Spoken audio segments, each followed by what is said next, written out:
शिंदेच्या पक्षातून त्यांनी उमेदवारी अर्ज भरलेला आहे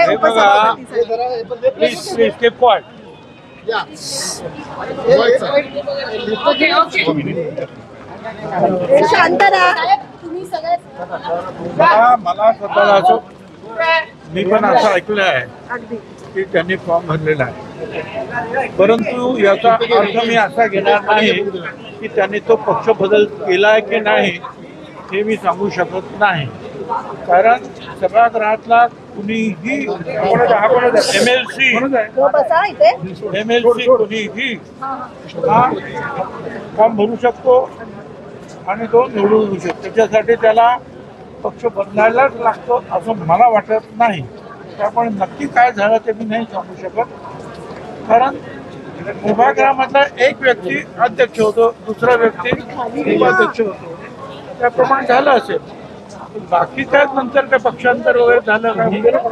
पण ही जागा उपसभापतीची ही शिंदेसाठीची जागा जी आहे ती त्यांच्यासाठी होती. जागा जी आहे हे सर्व पक्षांची असेल आणि त्या पदावर बसल्यानंतर कुठल्याही एका पक्षाचा राहत नाही, तो सर्व पक्षाचा होतो. नक्की काय झालं पडद्यामागे हे मला माहित नाही म्हणून सांगितलं. पण सगळे महायुतीचे नेते जे आहेत उमेदवारी अर्ज भरताना पाहायला मिळेल. आता 2 वाजता पत्रकार परिषद पण शिंदे साहेब घेतात, याचा अर्थ त्यावेळेला कळेल 2 वाजता की काय होतंय ते.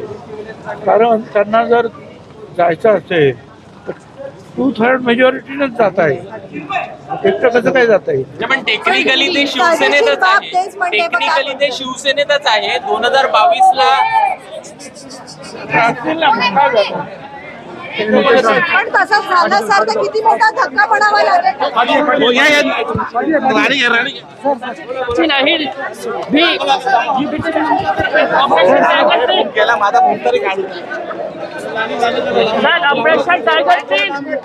धीरज बुम लावला काय हात करा, हात करा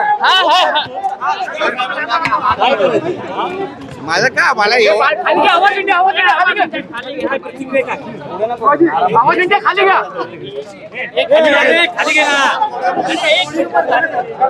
अरे मला हसायला येते.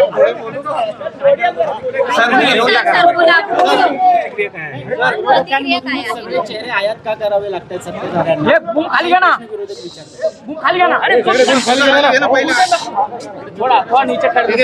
सर